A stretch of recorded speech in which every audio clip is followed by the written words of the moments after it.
wanted to go before Lily because she's an impossible act to follow. So you can tune out now. I was thinking about what they said in the presentation, how people put their books in the libraries to grow their readership, and that's fine. But I look at it as giving back to a thing that was so important to me. Let's see if the internet keeps up with it.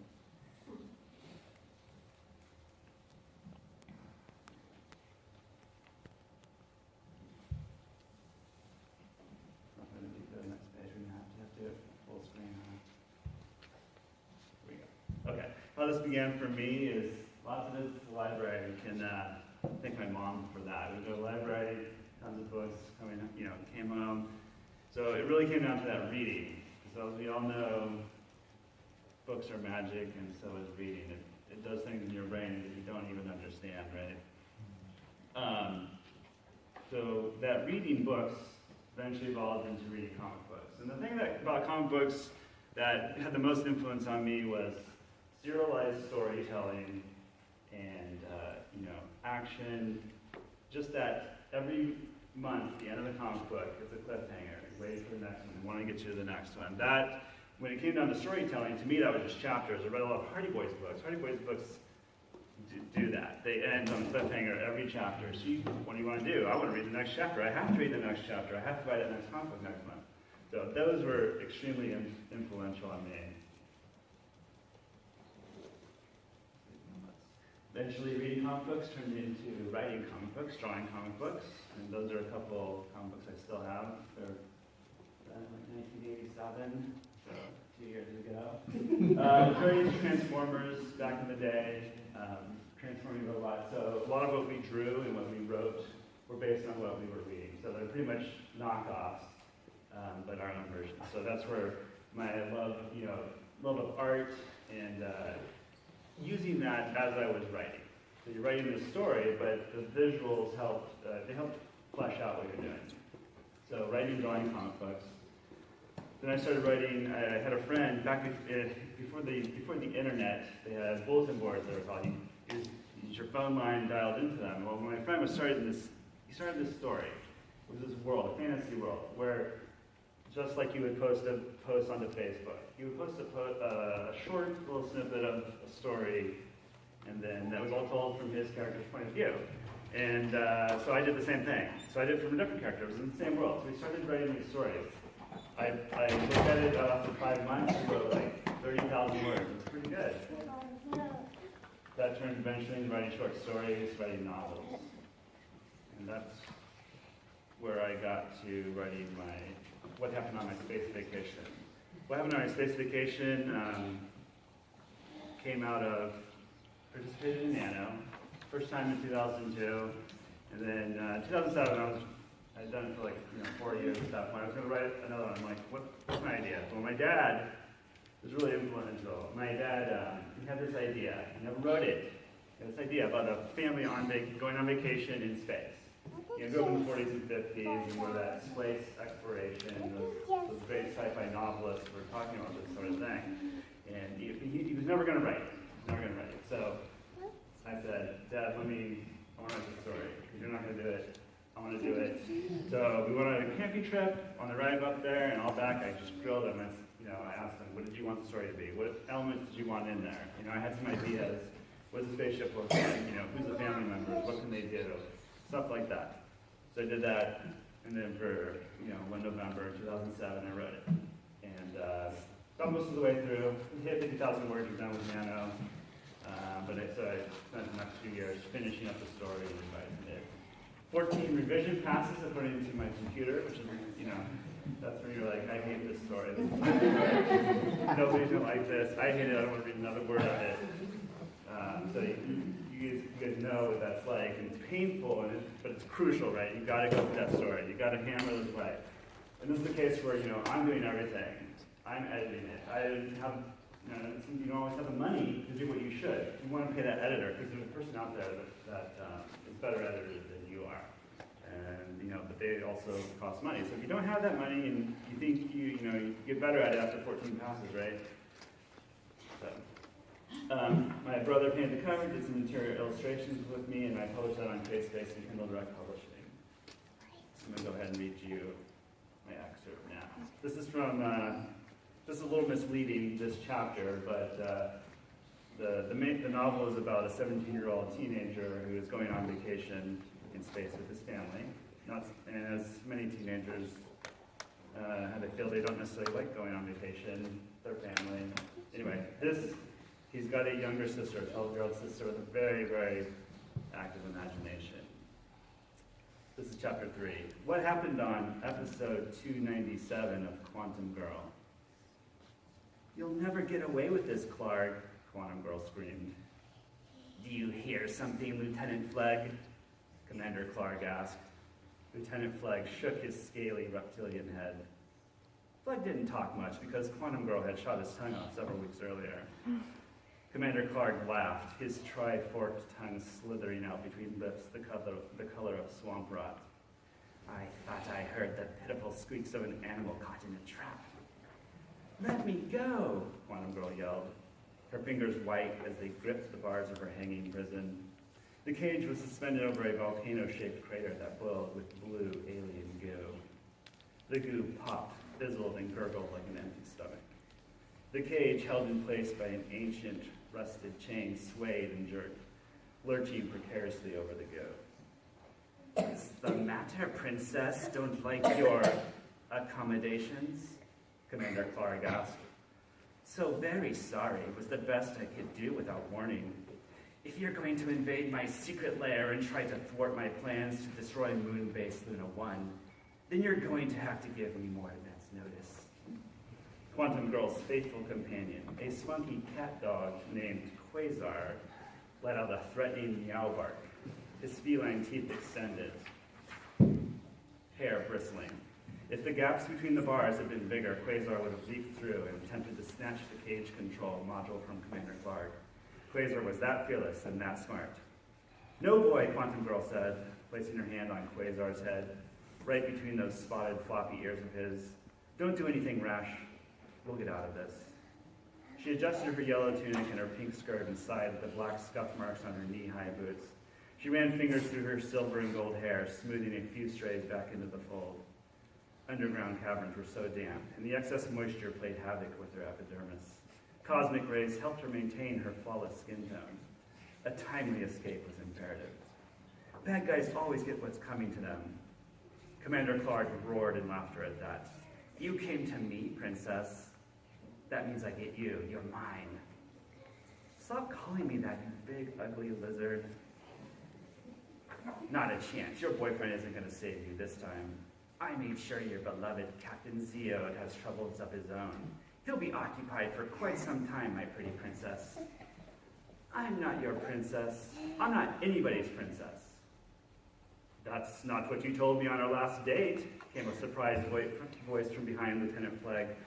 Oh, Jack, Quantum Girl said, clapping her hands. Quasar meow barked his agreement. Commander Clark roared, going down on all fours, his segmented tail slashing through the air. He held the cage control module close to his armored body, one scarred finger resting on the big red button that would release the cage. Not a step closer, Zeod, or your girlfriend gets an acid bath. Captain Jack Zeod stopped in his tracks. Lieutenant Flegg had his ray gun out and was pointing it right at Captain Zeod's head. I'm sure we can work something out. I'm sure we can work out some sort of deal. How about you put me in the cage and let her go? Oh, Jack, Quantum Girl swooned. That's so sweet. I ain't, I won't be it, Lieutenant Flegg spat. I think I'm gonna be sick. You can dip me in the acid instead of her. There's a shortage of space princess in the universe, and it'd be a cosmic shame to melt her down. So what do you say, Clark, old buddy of mine? Do we have a deal? Nope, Commander Clark said, and pressed the cage release button. Quantum Girl screamed. Jack! As she and Quasar fell. Captain Zeod dove forward, yelling, Beth! Lieutenant Flegg pulled the trigger on his ray gun. A beam of energy lanced towards Captain Zeod's head. Then everything went black, except for to be continued.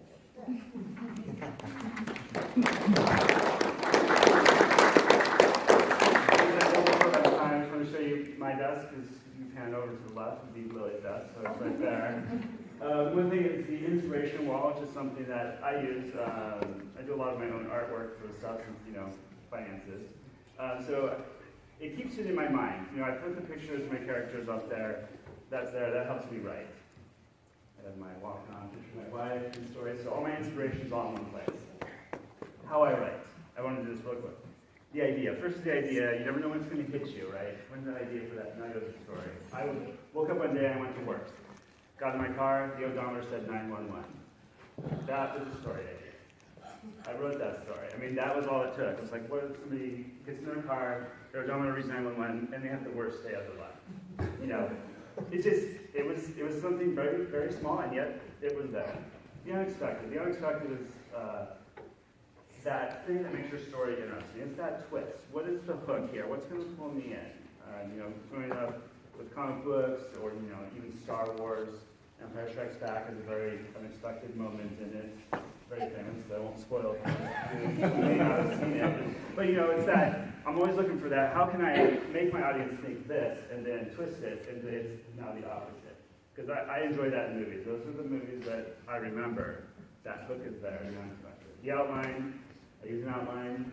If I don't have an outline, and the reason I use an outline is because you're amazed at how many stories out there don't have 3 parts of the story. And what's the 3 parts of the story?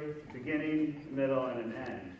And sometimes a lot of people do write. They write without that end in mind. And I can't work like that. Because especially if you know like a mystery, if you don't know the end, you can't plant the clues. So these 3 parts of the story are critical. That's why I use an outline. I do my own art. A lot of it's just to inspire me, and a lot of it's because I don't have the finances to pay somebody $300 or $1,000 to do my cover art. So schedule is the hardest part. I've got a family, and they're more important than what I'm doing. I'm not, for me personally, like I said, you got to know why you're doing this. Who am I doing this for? Why am I writing this story? I'll talk about that in just a second.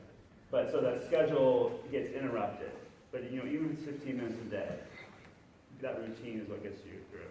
In NaNoWriMo, you've got 50,000 words, you've got 30 days to write it. Without your schedule, without that deadline, it doesn't get done. So that deadline is important.